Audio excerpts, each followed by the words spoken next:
Thanks to Artlist for providing all the music in this video. To get royalty-free original music for your next video, use the special link in the description below and get 2 extra months free with your paid subscription.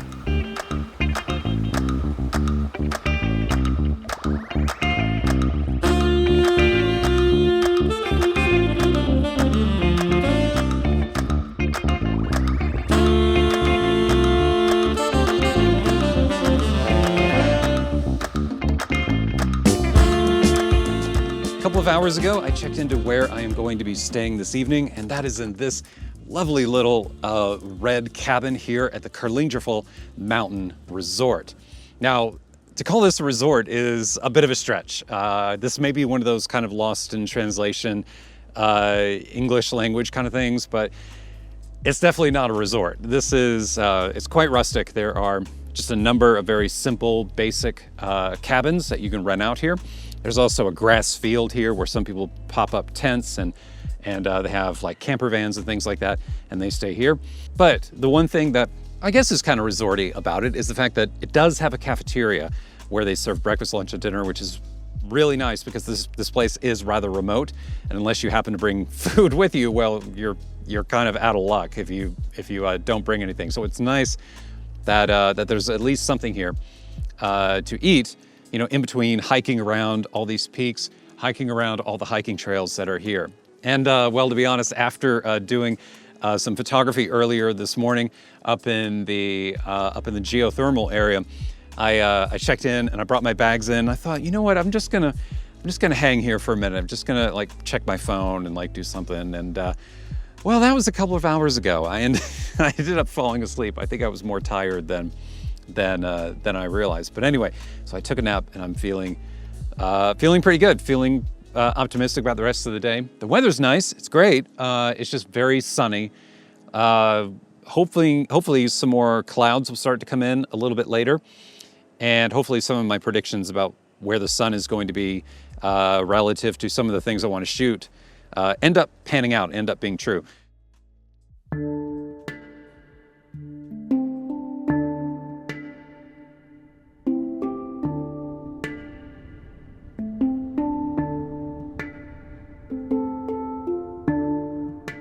Well, good morning. It's a little bit after 5 o'clock in the morning right now, and I am up, I am out, and I am making another attempt at Kerlingarfjoll this morning.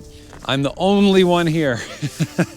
Not particularly surprised. Didn't look like a single person was awake back at the campground that I'm staying in. So it looks like it's just me and you and these mountains in the northern highlands of Iceland.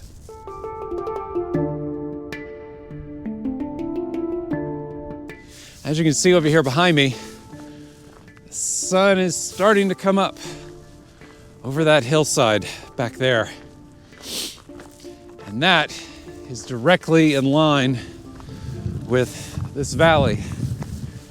And I'm hoping that, assuming the cloud cover cooperates, because it looks a little patchy, it's not completely opaque.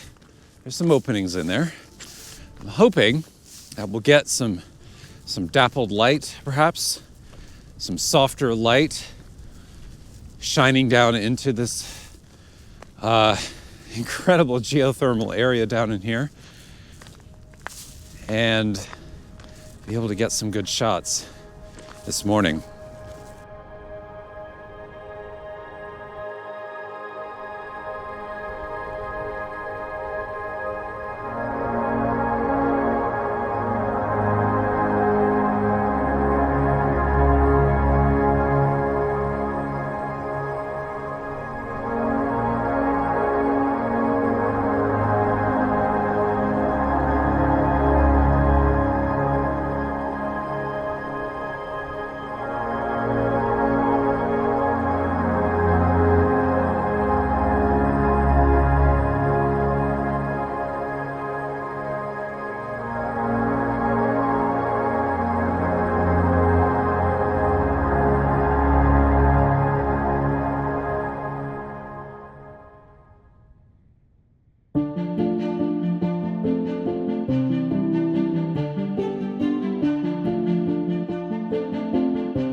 Well, it's early morning and I'm currently hiking up just a little gravel trail that's just off the side of Route 1 in southern Iceland because I am on my way to see a glacier. It goes by the name of Svínafellsjökull. I believe that's how you pronounce it. I'm excited to see it because I tried to come here a couple of years ago when I was here in the wintertime, thinking that would be a great time to photograph some glaciers. But unfortunately, when I came, there was a lot of atmospheric haze and fog, and it was freezing cold, and you couldn't see a thing. And it was just a wall of gray when I was here. And I was really disappointed because I very much wanted to see it and to photograph it. And that wasn't in the cards for me. So now I'm back. And the weather this time, well, again, it's cloudy, it's overcast, but that's okay. I'll take that any day over bright, direct sunlight. Sun is over here. Nice, soft, diffused light right now. As you can see, there is the glacier cascading down the top of the hills up there. It's this sheet of ice coming down the wall and down into this canyon down here. So my plan here is to get a drone up and to fly over this and to photograph it from above because photographically, it's awfully flat. This is a kind of a good moment to bring up this topic in general because sometimes I have to admit I feel a little, I don't know what the right word is, but sometimes I feel a little weird about using a drone because in some ways, I almost feel, I don't know, like it almost feels like cheating somehow, or I'm being lazy or something, instead of, packing my bag and carrying a tripod and hiking up the highest hill, well, I can just put a drone up and go up and photograph something. But then there are certain subjects like this one, which there's just really no other way to capture it. And a drone is absolutely the right tool for the job.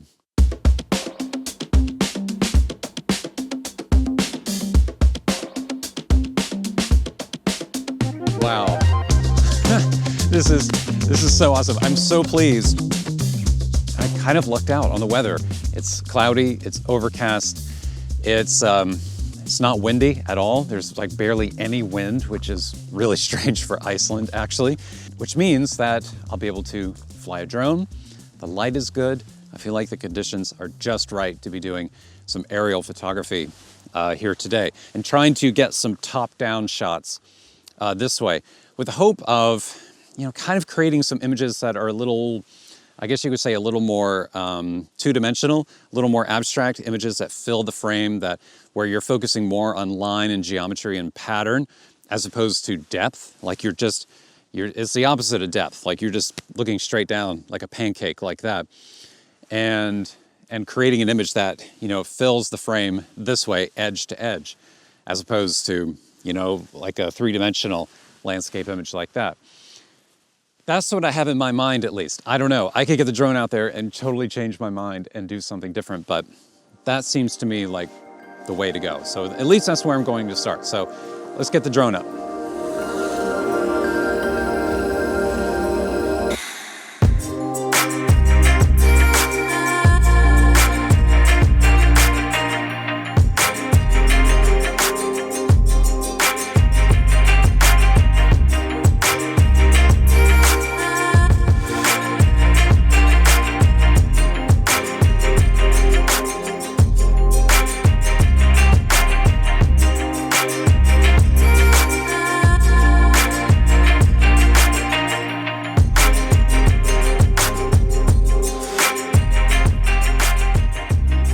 On other days during this trip to Iceland, I spent quite a lot of time doing aerial photography elsewhere, focusing my attention on the glacial streams and waterways where this glacial water melts from further north up in the mountains and then works its way south towards the coast, and along the way picks up all this amazing mineral and texture and color from the earth.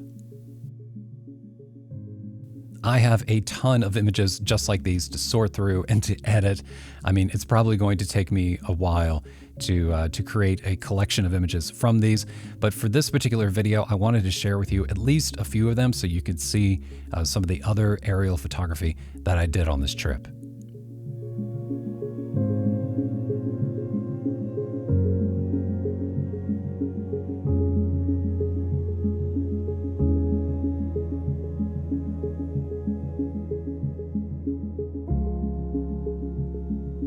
Wow, it is so much nicer and warmer down here than it is on top of that frigid, cold hill where you're just being blasted by this early morning wind coming off of all that snow and ice up there on top of the hill. Down here in this natural geothermal basin down here, there's all this natural warmth and energy that is just coming up out of the ground, and it's boiling all the water here around this natural creek that's over here behind me. And you just have this steam and this vapor, and it's humid, and it's kind of like, it's so nice. It does kind of smell like, yeah, I mean, it definitely has like a rotten egg kind of a smell. Very sulfuric, very strong, but it's nice and warm down here. And I really don't want to leave this, but I got to climb back up this hill. You know, one of the interesting and unique things about Iceland that I think is just so interesting is the fact that in summer, there are wild sheep just running about everywhere. They're on the side of the road, they're on the side of a mountain, they're out in the fields, and they're even out here in this noxious, rocky, geothermal valley.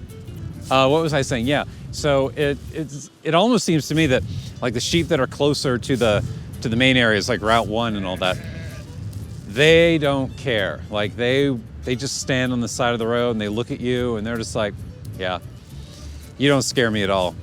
But then you get out into farmland and you get out into these more remote areas and you're coming down a road, and if there's like some sheep on the side of the road, like they just freak out and they just disperse and they run all over the place.